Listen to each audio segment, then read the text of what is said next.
We're going to take the North and never give it back. So that's a good pick. You get the corner. Man, I'm confident in our offense. That's for sure. Welcome back to the Unbearable Sports Podcast. I'm your host, Brad Barron. Make sure to like and subscribe out there on YouTube. Rate the show 5 stars everywhere that you get your podcasts, especially Apple Podcasts. We are still going to be giving away a Darnell Wright jersey, so make sure to enter in and rate the show 5 stars on Apple Podcasts, because when we reach the magical number of 58, we will give out a Darnell Wright jersey. And also, just a reminder, every subscriber out there that we have on YouTube is one more passing yard for Justin Fields. So, got to make QB1 do better. But PayPal first, my friend. How are you doing? Doing great, Brad. Doing great. Yeah, just been chilling.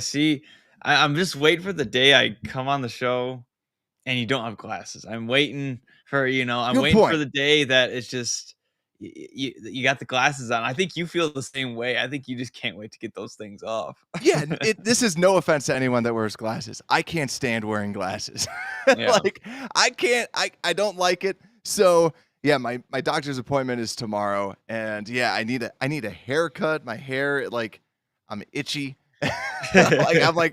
Hopefully on Saturday I look like a brand new guy. You'll be looking cleaned up. Yeah, you'll be looking like a bachelor. Yeah, haircut. It's funny.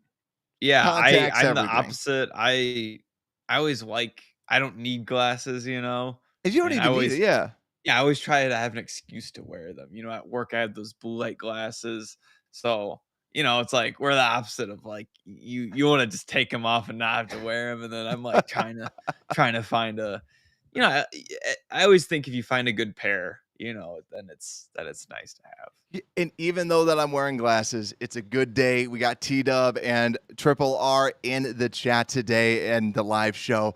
So PayPal, today, the Bears have a game coming up against the Buffalo Bills. What's funny is I don't even know if that's right, because I'm so focused on our team. And, it doesn't mean a lot on who they're playing. Like Josh Allen, it sounds like he is going to be playing, but the Bears starters are going to be playing. And today, we're going to be switching things up. Normally, we talk about who to watch for, but really for this, it's still going to be that, but we're going to highlight more of since it's almost roster cut down time, we're going to be highlighting some of the key storylines that we need to be watching out for this weekend, this Saturday, because there's a lot of people fighting for those positions. Mm-hmm. So let's get this started. Broski Bear's out here too. We got to talk about the big rumors before we break down the games, because, dude, there's like a million rumors going on there. There's the NFL notifications that they posted. I don't know if you saw the Nate Davis stuff.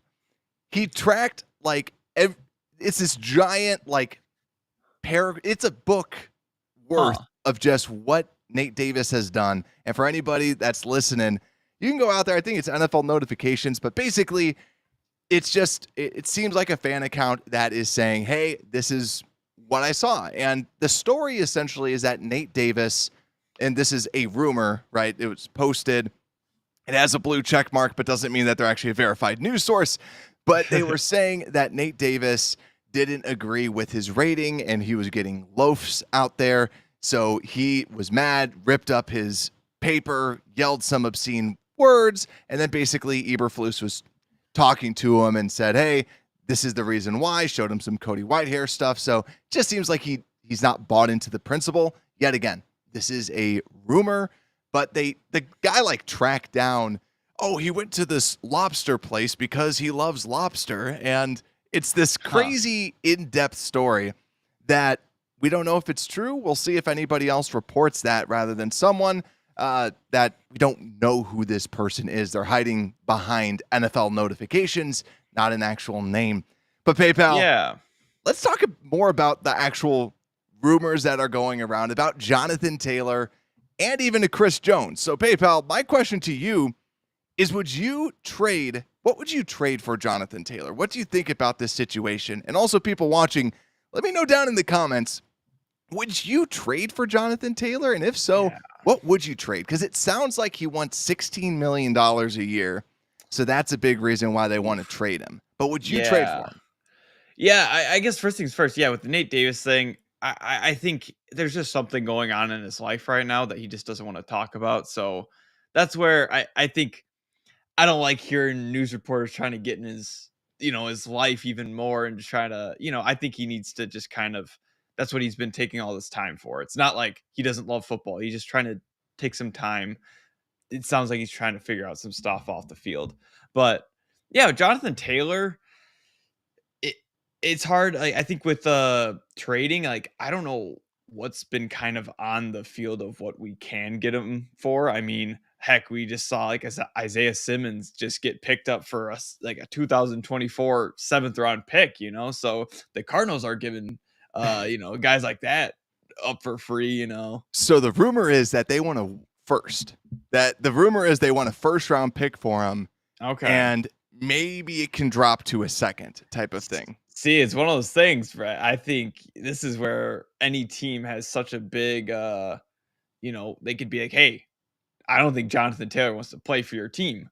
So, with, what your owner has said to him, and I don't think he's going to play no matter what. So I think, any roster has kind of that leverage of kind of picking and choosing what they're going to offer.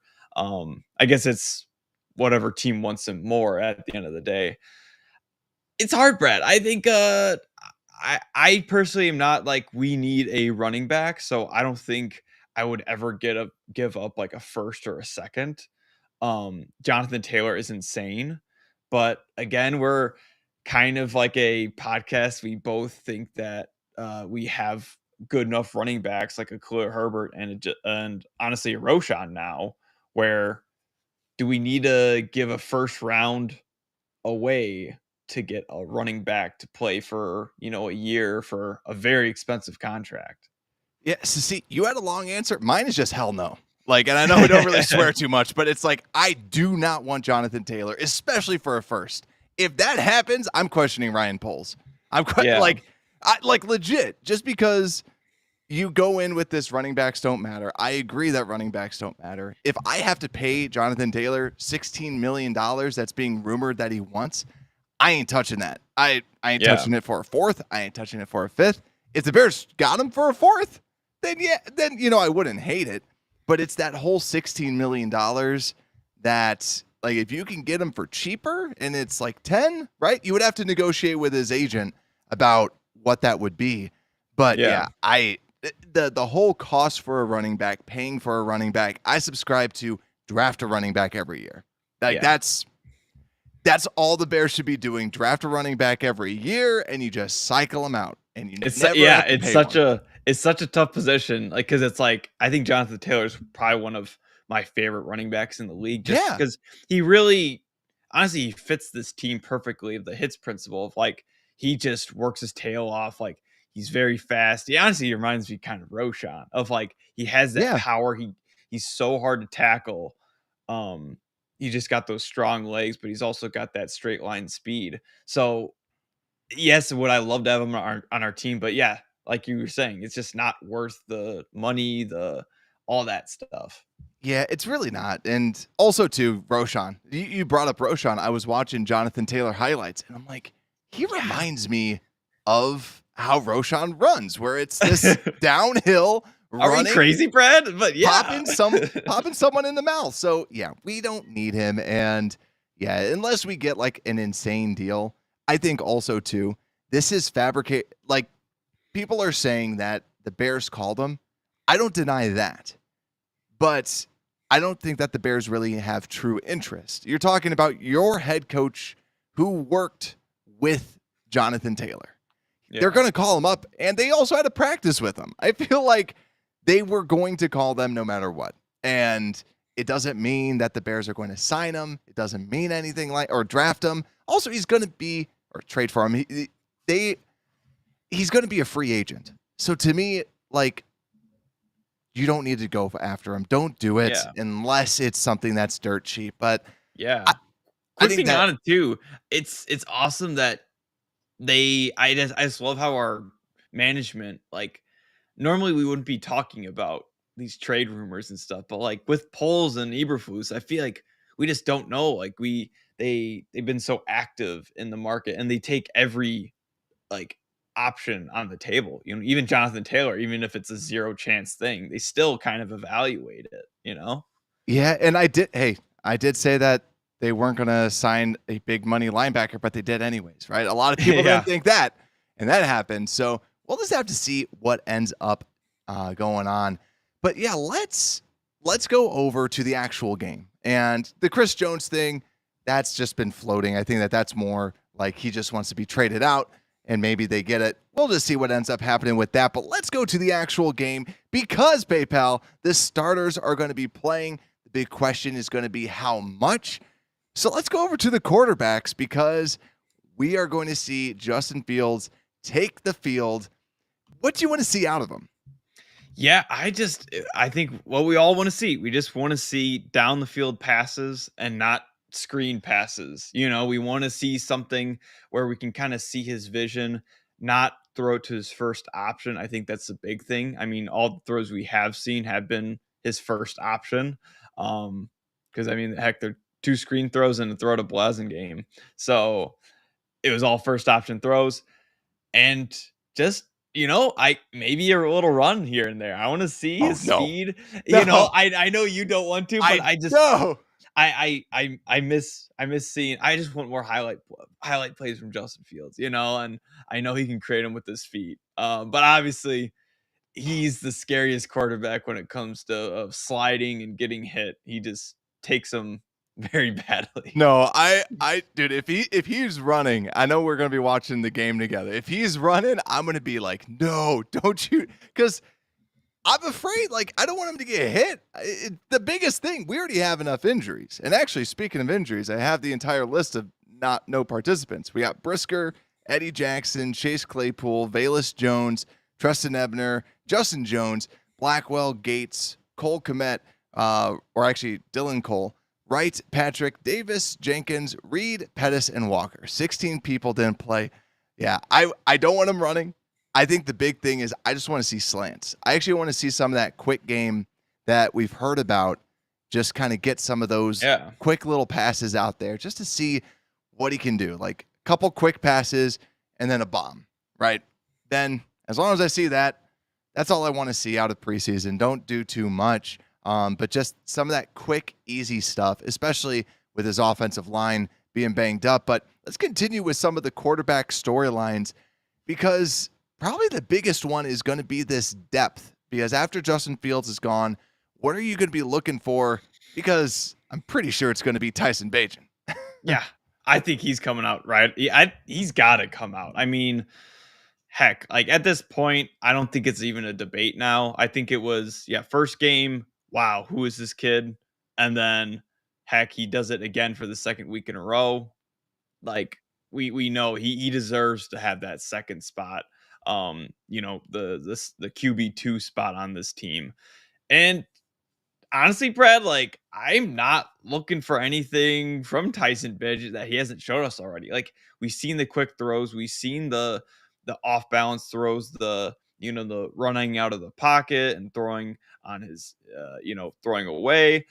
So I guess the only thing is I know we talk about it, is can he throw it deep? You know, Yeah, is that something that call. he can do? I know you've kind of always talked about how he throws it with his wrist. Like he doesn't turn into the ball. Like he's got a really strong wrist, and that's why he can kind of zip it quickly, but he doesn't have that power to throw it deep because he doesn't rotate his body when he throws. So that would be something interesting to watch out for, is does he throw his first deep pass, past 20 yards? Yeah, I also want to see who comes out first, right? Like, is Walker going to be the first one out there, or is Bagent going to be the first one? Or Bagent, sorry, I still got to get used to that.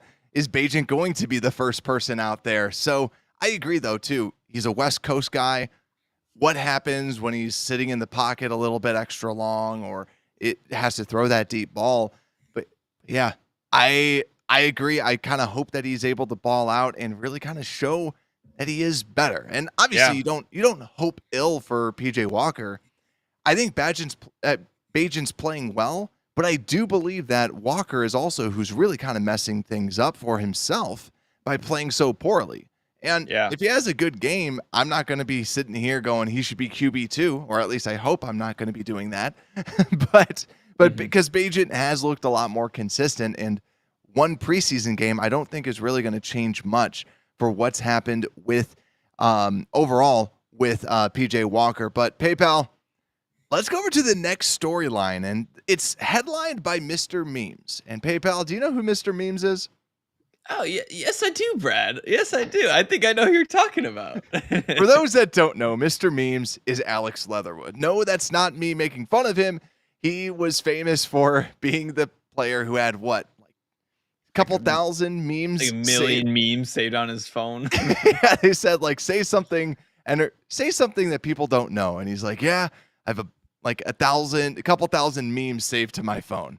So Alex Leatherwood is someone that I'm going to be watching, 72, the left guard, because when we're looking at this offensive line, we talk about the injuries. And we know that Tevin Jenkins is going to be out for a couple weeks, so Cody Whitehair is probably going to be left guard.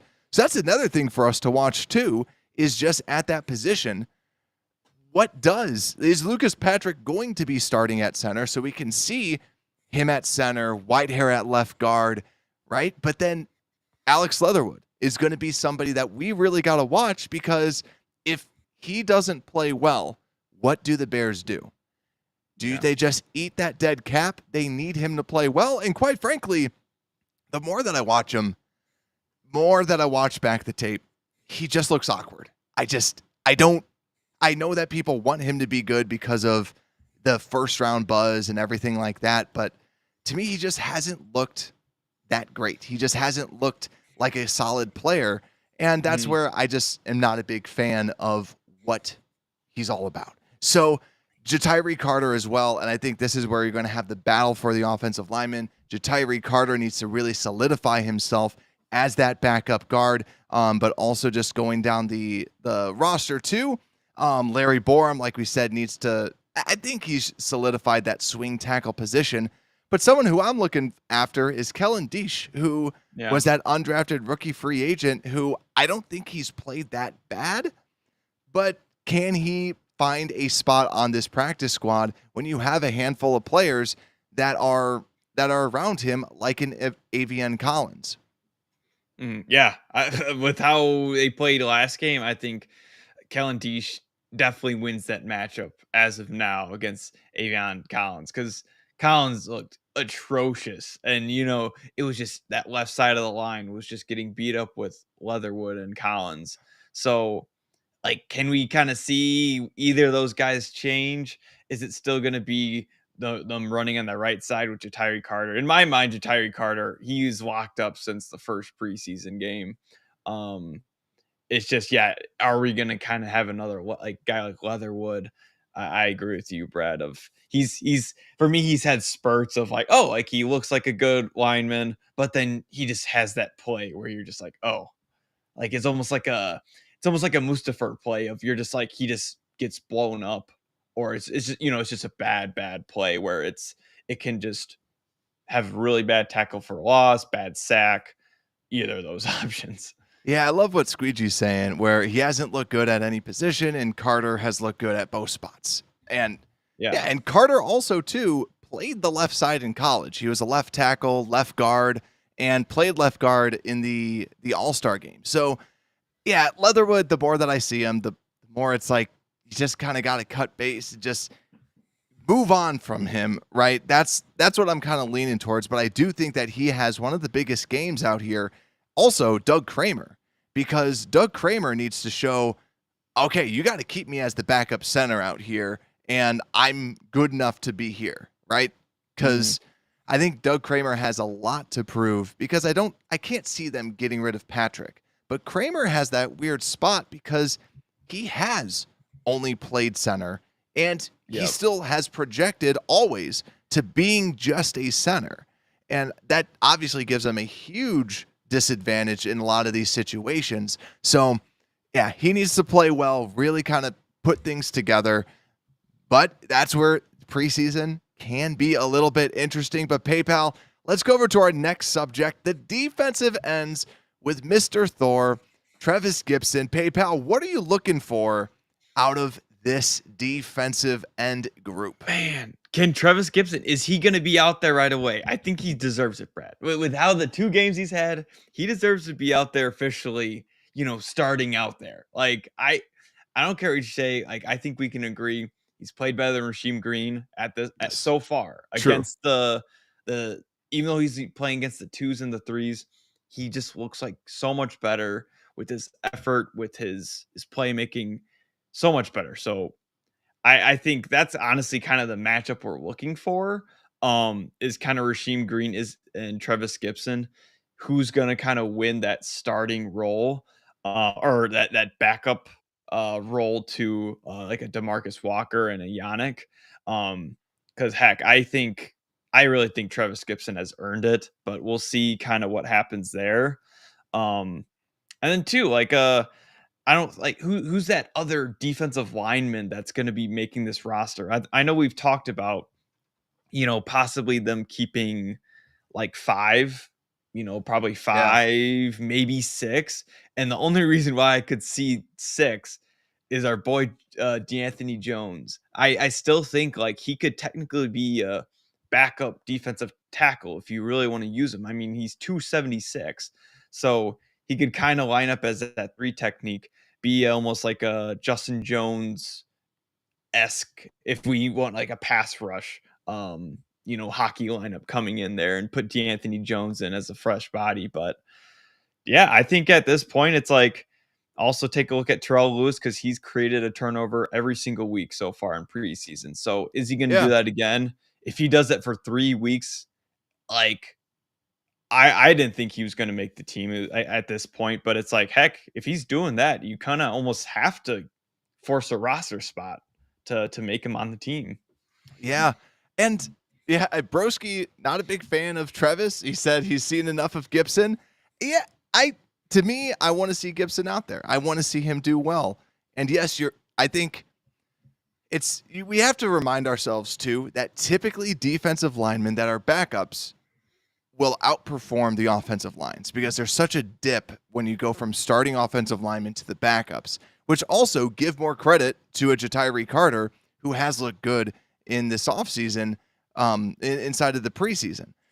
But with this defensive line group, I think it's really going to be Rasheem Green because Rasheem Green, it's like, why are you here when you have these other dogs that want this spot in Terrell Lewis and Trevis Gipson? And Terrell Lewis said this. He's like, I'd be shocked if I got cut.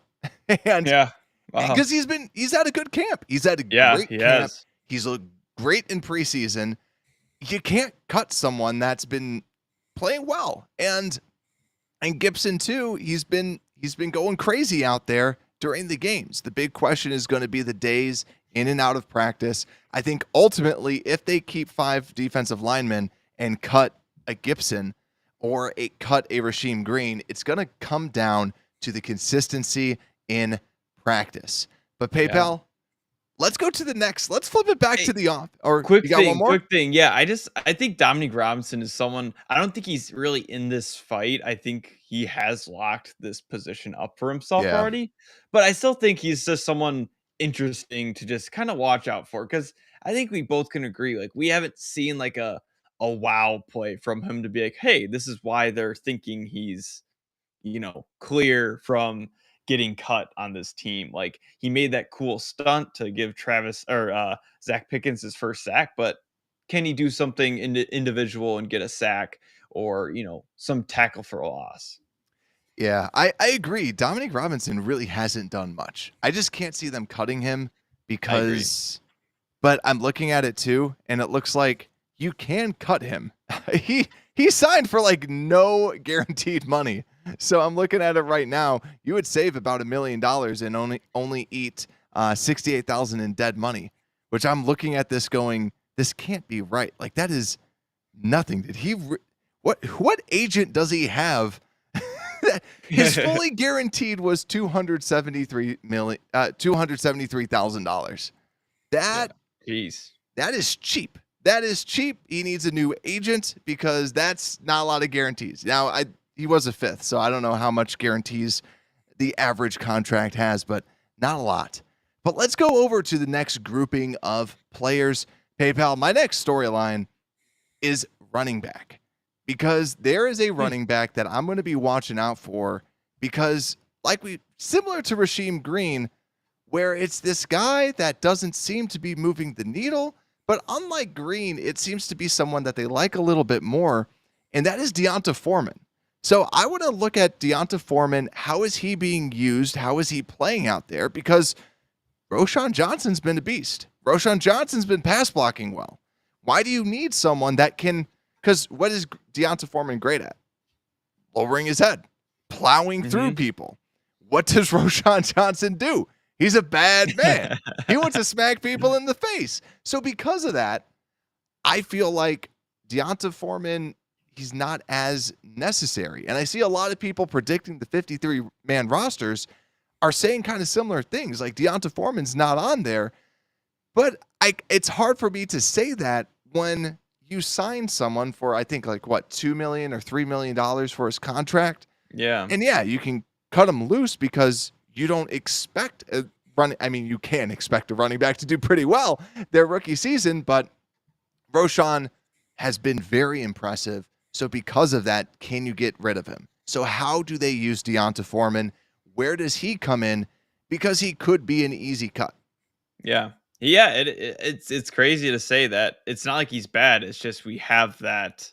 Yeah, we have Roschon to basically back him up. So, yeah, and Travis Homer has that spot. He's the special teams guy. He's not really there to be giving you yards in the run, but he's at least there.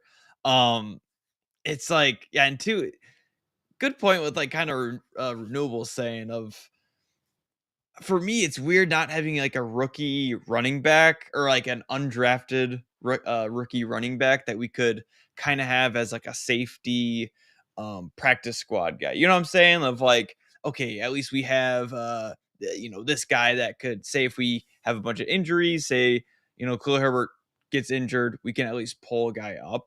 I guess we have Robert Burns that could technically be kind of that practice squad running back, but hey, that guy too. I mean, he kind of had a fun game last week. Maybe he can prove something too to be like, hey, I at least deserve a spot on this team because he ran pretty well last week. For a fullback. Yeah, for a fullback, yeah. And Renewable just perked my ears up or my eyes from seeing this.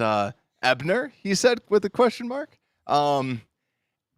I think that Ebner, if anything, would be practice squad. I think that if you can just put him on the practice squad, I think that's where he should belong. Where, yeah, how many running backs do we need? I think that's the difficult question. And yeah, I love what you said about Homer, because yeah, it seems like Homer is just going to be that special teams guy. But also it goes into how much value do the Bears put on a special teams guy? Clearly they gave him a 2-year deal, while Foreman only got a 1-year deal. So that's why running backs is something that I'm really interested in. But PayPal, let's move on to our next subject, and that is linebackers. Micah Baskerville, the Hound. There's a giant competition we've said this every week. There's a competition for the backup linebacker spots. PayPal, what are you watching for these backup linebackers? It's tough. I think, I think we all think, Noah Sewell, he's kind of locked up. Dylan Cole, it seems, is he locked up? He's been banged up. Yeah, he's been banged up. So it's is he just not gonna ever showcase his talent, and then we just kind of cut him if some of these guys shine? Because heck, all of these guys that I'm looking at, DeMarquise Gates, we haven't seen. Micah Baskerville, you were talking about, he's the one that has been able to shine. For me, it's just kind of, can his size, is it going to limit him, and are you going to see that in the running game? Because in the pass game, I love his play. He's long and he's also quick. And it's kind of goes with the same way at Mikael Walker. Is Mikael Walker going to be able to make the roster? I think that's going to be crazy if he gets signed, only plays 2 games, only on this team for 2 weeks, and then he gets signed on the roster. That would be a crazy story if he does make it. But he looked pretty good last week, even though PFF, I know, disagrees with us. Yeah, exactly. They had him real low, but he's good. And he's been a starter. And yeah, when you have a bad starter, as a bad starter makes a good backup. That's like my mentality, right? Yeah. He was a bad starter, so he's going to be a good backup for us. And I'd rather have that than someone who is a little bit more unproven. But also, I'm feeling a little down on DeMarquise Gates. Like, he hasn't been able to play too much, and it just stinks. Like, I don't know if he hasn't been flossing his teeth or what it is. Gingivitis or something. Yeah. That's the hard part is I feel like, especially with Gates, he just has not been out there. And we want to see him. And I think that's going to be the story of a lot of these players, like Blackwell as well. Not to switch it over to corner, but that is someone who has been banged up. And Gates, we have not seen him out there. We have not seen him playing a lot. And yeah, I think it's ultimately going to come down for that last spot of, I think maybe they just keep 5 linebackers and it's going to be Baskerville or Walker, or maybe 6 and you keep both, because Cole is kind of like an Aaron Cruikshank to me a little bit, where like he just seems kind of like he's always banged up, but he was a special team backup but he had decent snaps. And I just don't see Dylan Cole making it if he's constantly banged up like this. But I don't know how I forgot about this, but I think Squeegee, he always brings up some good points. I forgot Mikael Walker. He's a good special teamer. So that even kind of improves his stock of, heck, like if he is a backup, he's still helping this team. If he's sitting on the bench, at least he's playing special teams. And I'm really, honestly, I'm still really excited to see him kind of, hopefully he plays more this game, because I really think he has a chance to make this roster, which is nuts. Only playing on this team for 2 weeks. It's nuts. I like what Renewable said. Cole and Gates can't make the club from the tub. That is perfect. That is dead on. But let's go over to the next. We both had this because before the show, just so people know, we put together like our 5 favorite storylines and then we just combined them all together. This was one that we both had, and I get to cover this one first, even though PayPal just has to sit back and watch me talk about Trevis Fountain. Because the wide receivers, next storyline is going to be the wide receivers, because the biggest thing is the backup wide receiver spots, right? And obviously, actually, because the starters are playing, I will say this.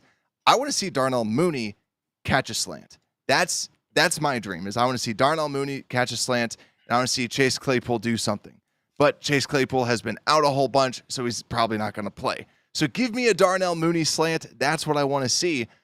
But when we talk about these backups, EQ St. Brown, Dante Pettis, like me, I'm in my 30s now. I feel like Dante Pettis, where I feel like my bones don't move as quick as they should. Like, that's how I feel. Every time I see him run, I'm like, that looks like me now, where I'm not a professional athlete, but I'm a lot stiffer than I was a couple years ago. And so Dante Pettis, to me, has lost a step. EQ is someone who, if you can replace him, you can. And then I know a lot of people, too, are questioning Bayless. That's enter Trevis Fountain. I think that is Trevis Fountain needs to have another great game, and I don't think that it's that far-fetched for him making this roster. Yeah, Brett. Oh gosh, I wanted, essentially we were talking about EQ. I wanted to chime in so bad. Yes, Fountain over EQ and even Pettis. Renewable, yes. I mean, heck, me and Skokes ride or die with Trevis Fountain since week 1. I hope he's out there listening to this. But Trevis Fountain, it's just I think EQ, I can't trust his hands at this point, especially, I already had my tainted memory of him from last year, of all the drop balls he had, and especially us losing that one game. I forgot who it was against, but he dropped like a beautiful throw from Justin Fields, lost us the game, and and then he drops the first pass thrown to him in preseason. So, and then when you got a guy like Trevis Fountain who's catching these deep balls, he's honestly running great routes. I was surprised, and can help on the special teams end. It's like, what else do you want? What else do you want from him? And it just seems like he's a great guy for the team. He's getting along with a lot of the guys. He fits this team. And if he doesn't make this team, that'll be my first little nick on this staff so far. Well, I think if Fountain gets cut, we're just gonna have you do a show by yourself. It's just gonna be you and Skokes. It's just gonna be talking about- 24. It's gonna be a 24-hour moment of silent stream of just us sitting in silence with a candle.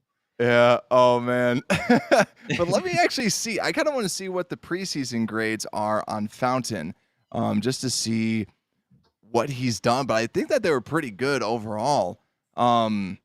I want to say. Let me just pull that. Yeah, up honestly, with real quick. Nasimba Webster is someone that I not my stock in him isn't. It's kind of dropping. Like, it's not saying I don't like him anymore, but it's I see why he hasn't been able to climb in the roster. I think it's Yeah. still that size problem of he's not really able to run block as well as I think the scheme wants him to. He has good hands and he can catch slants and he can take hard hits. He's not afraid to catch the ball, that's for sure. But he just doesn't have that. I couldn't really see him fitting the scheme as well as like a Dries Fountain could. And Fountain too, just because I know Squeegee was asking about the run blocking. I mean, this is just the PFF grade, but he has a 54.7 run block grade, which isn't great. I mean, wide receivers don't have good run blocking grades, but his offensive grade this preseason an 83. And if you're looking historically, this is the second time he's had over an 80 offensive grade in the preseason before, and he's had a 72 before as well. So I do like him. He's been looking good. He's been like, and we said this during the post game, where he gives you kind of that. Not a lot of people are the size of Chase Claypool, but he's the bigger bodied guy, 6'2", 210, that you want. And yeah, EQ's a big body guy, but he doesn't. He's not a receiver. He's not a receiver. He's not a receiver. EQ is not a receiver. He's like a just like a coach's, like, I don't know. He's one of those guys that in like high school you play with that he tries really hard and he'll do the like all the dirty things, right? But it's like if he has to make a play, you are not going his way because he just doesn't have that in him. You know, he can't catch the ball. You're not gonna throw it to EQ if it's 3rd and 10 and he's just gonna run it. He's just gonna run black for you. But Dries Fountain, he's gonna make those plays. Like, heck, he's not gonna make the best run blocks, but he's gonna make those plays for you. Dude, St. Brown's kind of like if you cast someone to be a wide receiver. You're like, what do you want? Well, I want him to be tall. I want him to be jacked. And I want him to be kind of fast, right? Yeah. How can he catch the ball? It's okay. Like, like he can block, like, or he can, like, he can try. And yeah, that's the thing where he's like the epitome of the replaceable guy, where you want people better than him that can replace him overall. And I think that's going to be the question is, can Fountain run this offense the way the Bears want him to? I don't buy the Velus Jones being cut because we talked about Pettis. Fountain, I can't see if it's Fountain and EQ. That's just going to be a little crazy. But PayPal, let's round out this show with some safety talk. Safety talk, just like everything else, we're looking at the backups. Who's going to be that fourth safety? Because it's Jaquan Brisker, Jackson, Elijah Hicks. PayPal, who are you really looking at with this group? Yeah, I was really surprised because we both didn't really like what we saw from AJ Thomas, but I saw Eberflus kind of said something that he was really happy with how AJ Thomas played. But I think at this point, especially after Adrian Colbert, we're so up and down with Brad. Heck, first week we're like, maybe we do need a veteran, because we were crapping on him, and then now we're back to now he's on IR. So yeah, we're not IR. So he's gone now. He's kind of gone. So Braylon Trahan and Kendall Williamson, I mean, both of those guys, I think they're both kind of practice squad material. I think they both kind of need things to work on, but one's definitely more exciting than the other. Braylon Trahan, I want to see more screen time from him. Kendall Williamson, I think he's kind of the get it done player. Like, I don't think we're going to be seeing all this crazy energy like Braylon Trahan is, but he gets the job done and he gets tackles. Like last week, he had a handful of tackles, was constantly there for a play. Still had that one mess up that's just stained in my brain from last week that let the touchdown happen. But like they both look pretty good in my mind. Obviously, it's hard to watch safeties, but can they make plays? Can one of them kind of stand out from, all these others like AJ Thomas and Elijah Hicks? I think it's going to be interesting to see during cut down day what they do with Williamson and Trahan, because I do think that AJ Thomas is the fourth safety. I think, Yeah. because I think Trahan has shown a lot more, and that's where I look at Williamson and I go, how much do they like you? Because they drafted you, and we said this when we drafted him. We said, you're going to know pretty quickly if this guy can play or if he can't. And so far, he's made one play, right? I'll give it to him there. But overall, he hasn't looked great when I've been watching him, and he hasn't been looking like a really good player. Trahan at least shows you a lot of this upside. I think that's the big piece that you want to see out of these undrafted players, that you turn your head and you go, this guy's kind of a dog. This guy's this homing missile towards the ball. He's gotten a handful of interceptions. I haven't heard one play out of Williamson this entire camp. I've heard plenty of Trahan. So I think that's going to be a very interesting low-key battle. I think it's going to be right there. And because I do believe that AJ Thomas kind of has it in the bag. Trahan just has to kind of show, I can be there. I can play. Right. And I think, honestly, it wouldn't be a bad idea. I know we're talking about the 53-man roster predictions this Sunday, but I don't think it's a bad idea, honestly, having both on the practice squad if we had that, just because I don't know how healthy these safeties. I mean, both Eddie Jackson and Brisker both got injured last year. So it's like we need those backup safeties to be able to come in there and play. So I think we both have high confidence in what Elijah Hicks has been able to do. Yeah, I do agree. And we got a super chat. Thank you so much, Tito. So we got this question from Tito: if the Bears get the number 1 pick next year, do they trade it or pick up Marvin? This is a great question. Or they pick up Marvin Harrison Jr. Whew. I'm curious also, what does chat think about this too? This is a great question. Also, thank you for the $5. Thank you for the super chat. Hey, do you have a take on this? I'm taking it to the trade block. I'm just doing a renewal. I'm doing it to the trade block as well. I'm going getting what we basically did last year, or this last off season.